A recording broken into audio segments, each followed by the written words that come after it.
Assalamualaikum warahmatullahi wabarakatuh. Perkenalkan, nama saya Siti Elvia dari Prodi S1 Perbankan Syariah. Saya berasal dari kampus Sekolah Tinggi Agama Islam Salahuddin Pasuruan. Di sini saya akan menjelaskan tentang model studi Al-Quran dan Hadis di era kontemporer. Model studi Al-Quran dan Hadis di era kontemporer akan dibagi menjadi dua, yaitu model studi Al-Quran di era kontemporer dan model hadis di era kontemporer. Model studi Al-Quran di era kontemporer akan menggunakan dua metode. Satu, metode model tafsir sastra, yang kedua metode hermeneutika Al-Quran. Sedangkan model studi hadis di era kontemporer juga akan menggunakan dua metode, yaitu metode hadis riwayah dan metode hadis riwayah. Model studi Al-Quran kontemporer. Al-Quran merupakan sumber utama bagi umat Islam dalam mengarungi kehidupan ini sesuai dengan aturan. Al-Quran merupakan mukjizat terbesar Nabi Muhammad SAW. Pada era kontemporer, pada akhir abad ke-20, studi Al-Quran dalam Islam dibagi menjadi dua metode. Satu, metode model tafsir sastra.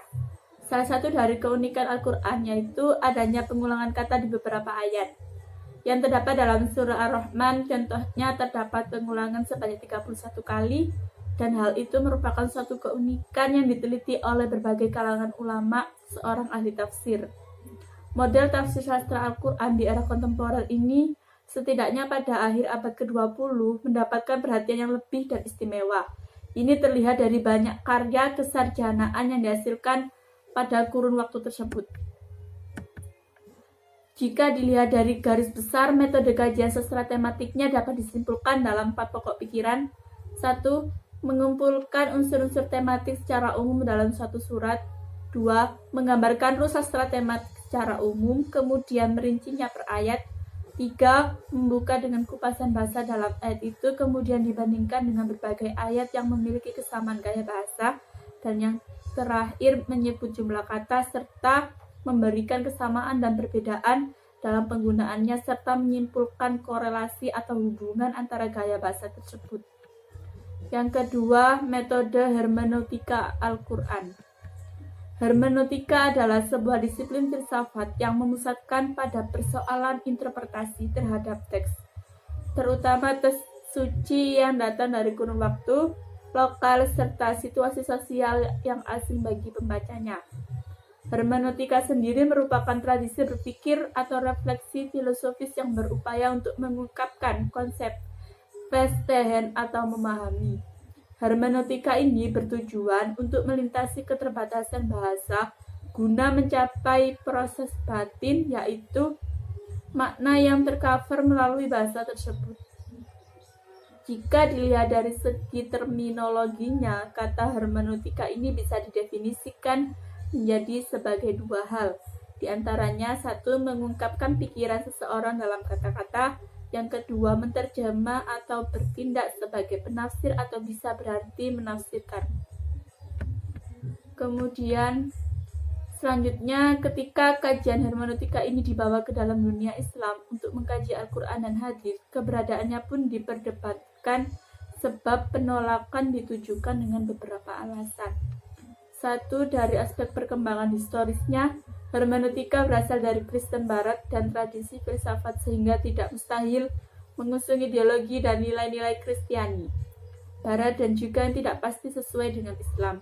Yang kedua, sebenarnya umat Islam telah memiliki metodologi sendiri dalam menginterpretasikan Al-Quran dan Hadis Nabi, yaitu ulumul Quran dan ulumul Hadis.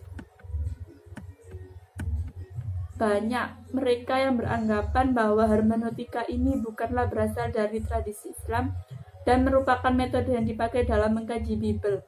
Tentu saja mereka akan menolak karena menggunakan hermeneutika dalam mengkaji Al-Quran sama saja dengan mensejajarkan Al-Quran dengan Bible dan juga teks-teks yang lain seperti teks sastra dan lain sebagainya.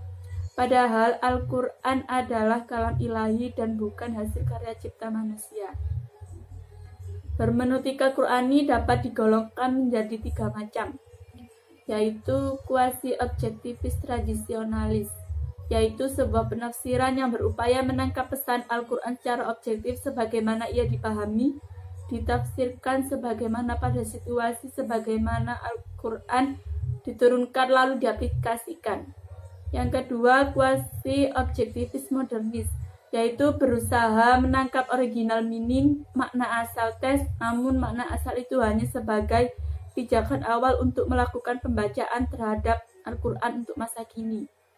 Yang ketiga, subjektivitas, yaitu sebuah penafsiran yang menegaskan bahwa penafsiran sepenuhnya itu merupakan subjektif, penafsir yang bersifat relatif. Model studi hadis di era kontemporer.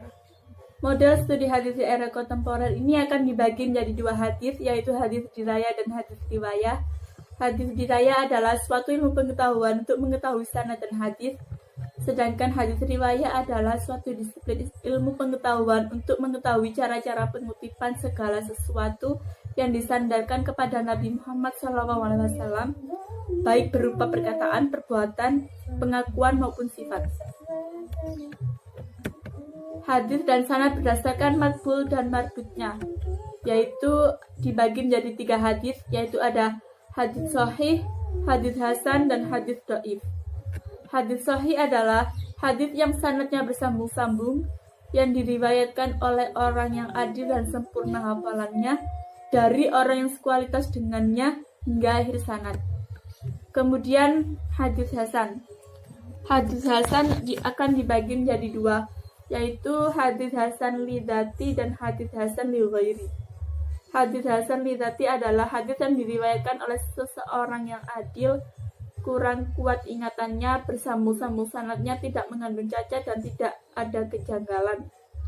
Yang kedua, hadis hasan li ghairi adalah hadis yang sanadnya tidak sepi dari seorang yang tidak jelas perilakunya atau kurang baik hafalannya dan lain-lain.